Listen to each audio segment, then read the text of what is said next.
Astronomique de la crise du Covid pour les finances. 424 milliards d'euros, c'est la facture astronomique de la crise du Covid pour les finances publiques françaises jusqu'en 2022. Un chiffrage donné par Olivier Dussopt, le ministre des Comptes publics, alors même que l'épidémie continue de sévir. Qu'y a-t-il exactement dans ces 424 milliards? Correspond-il vraiment à la réalité? Pourquoi cette somme nous est annoncée maintenant? C'est l'objet de l'édito Écho ce soir de Jacques Sapir. Alors, bonsoir Jacques, que faut-il penser de ce chiffrage? Parce que c'est vrai que chiffrage, j'ai du mal à le dire, même 424 milliards d'euros, ça fait peur. Oui, bonsoir Stéphanie. Oui, effectivement, c'est une somme qui a été annoncée par le ministre des Comptes publics, M. Olivier Dussopt. Et alors, c'est une somme qui est censée couvrir à la fois l'année 2020, l'année 2021 et l'année 2022. Alors, évidemment, on peut être sûr de 2020, puisque les comptes ont été arrêtés. 2021... Évidemment, on est en train de dépenser cet argent. 2022, on n'y est pas encore. Donc on voit qu'il y a évidemment des choses qui sont sûres et puis des choses qui le sont beaucoup moins dans ce chiffrage. Après, on peut penser aussi qu'en faisant ce chiffrage, le ministre des Comptes publics fait plus de la politique que de la comptabilité. Alors Jacques, de quoi est-on sûr actuellement ? Alors, on a d'abord ce qui était dépensé l'année dernière, en 2020. Bon, ça, on connaît les sommes. C'est à peu près 158 milliards. De ça, on est absolument sûr. Après, il y a ce qui est prévu de dépenser pour l'année qui vient, enfin pour l'année dans laquelle nous sommes, donc 171 milliards. Et là, il y a déjà des petits problèmes parce que, évidemment, cette somme, elle inclut quoi? Elle inclut le chômage partiel, elle inclut le fonds de solidarité et elle inclut aussi le plan de relance. Sauf que, il y a de grandes incertitudes, que ce soit sur le plan de relance, sur le chômage partiel, voire même sur le plan de solidarité. Et donc, tout ça, évidemment, n'est pas très sûr, en tous les cas, pour 2021. Alors, pas très sûr, pour quelle raison? Eh bien, il y a plusieurs raisons. Première raison, évidemment, la question des PGE, si vous voulez, les prêts garantis par l'État.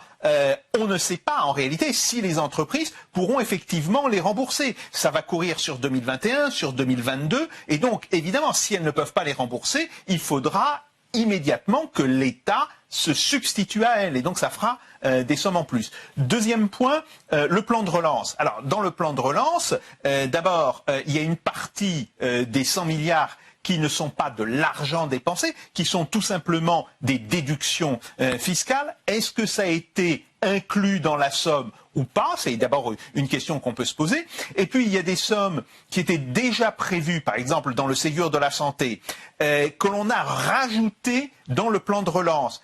Est-ce qu'on a continué à les compter deux fois dans le budget? Bon, là aussi, il y a de très grandes incertitudes sur l'ensemble des sommes qui seraient dépensées dans cette année. Mais Jacques, comment fait le gouvernement pour arriver à ce total de 424 milliards? Alors c'est assez facile, si vous voulez. Ce que fait le gouvernement, bon, il prend les 158 milliards qui ont été dépensés l'année dernière, il rajoute les 171 milliards qu'il a prévu de dépenser et qu'il est d'ailleurs effectivement en train en partie de dépenser cette année, et il y ajoute 95 milliards pour 2022. Et là, ces 95 milliards, honnêtement, on ne sait pas ce qu'il en sera. Ça peut être moins dans certains cas. Par exemple, admettons que l'épidémie soit complètement contrôlée à cet automne, et à mon avis, les dépenses seront nettement moins importantes. Comme ça peut être nettement plus si on a une épidémie qui court jusqu'à la fin de l'année, et si on a des gros problèmes d'insolvabilité au niveau des entreprises qui ont pris ce qu'on appelle des prêts garantis par l'État, des PGE, ce qui obligerait, comme je l'ai dit, l'État à se substituer à elles. Alors justement, quelles sont ces raisons politiques? Alors, les raisons politiques qu'il y a, si vous voulez, dans cet effet d'annonce, parce qu'on voit bien ce qu'a fait Olivier Dussopt, ça relève de l'effet d'annonce. À mon avis, elles sont deux. La première raison, écoutez, c'est une évidence, Emmanuel Macron est d'ores et déjà en campagne pour sa réélection en 2022. C'est tout à fait clair, et de ce point de vue-là, eh bien, je pense qu'il faut apprécier ce montant de 424 milliards dans le cadre des annonces qui seront faites dans le cadre de la campagne électorale. Ça, c'est le premier point. Le deuxième point, c'est que on se rappelle, l'année dernière, Emmanuel Macron avait annoncé en mars 2020 qu'il ferait tout ce qu'il faut pour soutenir les Français, soutenir l'activité économique, quoi qu'il en coûte. Eh bien, c'est une manière de montrer justement que quoi qu'il en coûte, eh bien, il a été poussé jusqu'au bout et qu'on a vraiment mis de l'argent pour soutenir l'activité, ce qui n'est pas tout à fait évident. Mais vous, sur ce point, Jacques, vous avez des doutes?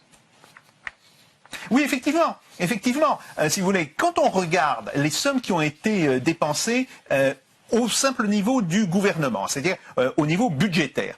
Eh bien, qu'est-ce qu'on constate? On constate que la France, oui, bien sûr, elle a dépensé, on le voit, elle a plus dépensé que la moyenne de l'Union européenne, mais elle a nettement moins dépensé que l'Allemagne, que l'Autriche, et surtout que le Royaume-Uni ou que les États-Unis. Et je signale que là, les sommes qui sont indiquées pour les États-Unis, ce sont des données du Fonds monétaire international. Elles n'incluent pas le plan qui sera prévu, qui sera en fait voté au mois de juillet et qui devrait rajouter 2200 milliards de dollars à la facture. Donc, on voit bien, là aussi, qu'il y a un très gros déséquilibre entre ce qui a été dépensé en France et ce qui a été dépensé dans certains des autres pays. Alors, on sait bien, Jacques, aussi qu'il n'y a pas que les dépenses budgétaires. L'État aussi garantit de nombreux prêts. Oui, vous avez tout à fait raison, Stéphanie.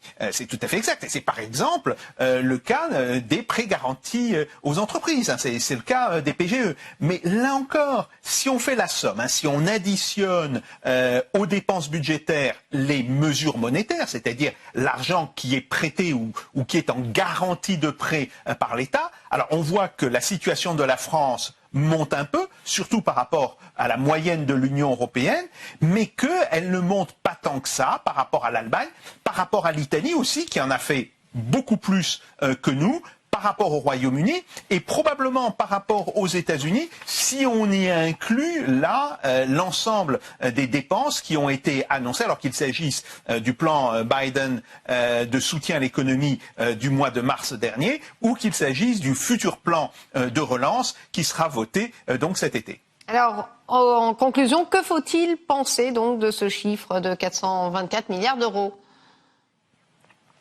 Si vous voulez, la déclaration du ministre, elle est intéressante pour trois choses. Alors la première chose, c'est évidemment, on voit bien que pour arriver à cette somme, eh bien, il a dû faire ce qu'on appelle un petit peu, additionner des pommes, des poires et des oranges, c'est-à-dire additionner des choses qui ne sont pas exactement au même niveau. Il y a des sommes qui sont sûres et puis il y a des sommes qui ne sont pas du tout sûres. Donc ça c'est le premier point. Le deuxième point, c'est qu'on est clairement en présence d'une déclaration politique. Et il faut le comprendre. Alors, je n'en fais pas critique au ministre, mais simplement, il ne faut pas non plus en être complètement dupe. Il s'agit du type de déclaration que l'on a dans toutes les campagnes électorales avec ce qu'elles peuvent contenir d'outrance ou d'arrangement avec la vérité. Ça, c'est le deuxième point.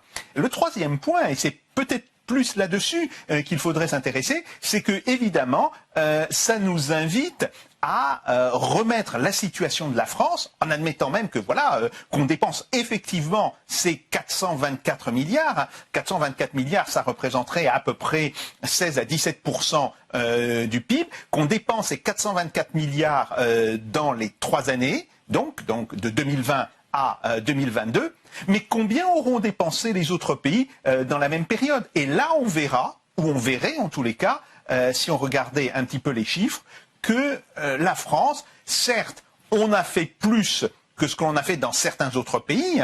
Par exemple, les pays d'Europe centrale ont beaucoup moins aidé leurs économies parce qu'ils n'en ont pas les moyens, mais on en a fait moins que ce qui a été fait en Allemagne, en Italie, et surtout, ce qui est très important, ce qui est fait hors de la zone euro, en particulier en Grande-Bretagne et aux États-Unis. Et donc je crois que c'est ça la leçon qu'il faut tirer de cette annonce de chiffres par M. Olivier Dussopt.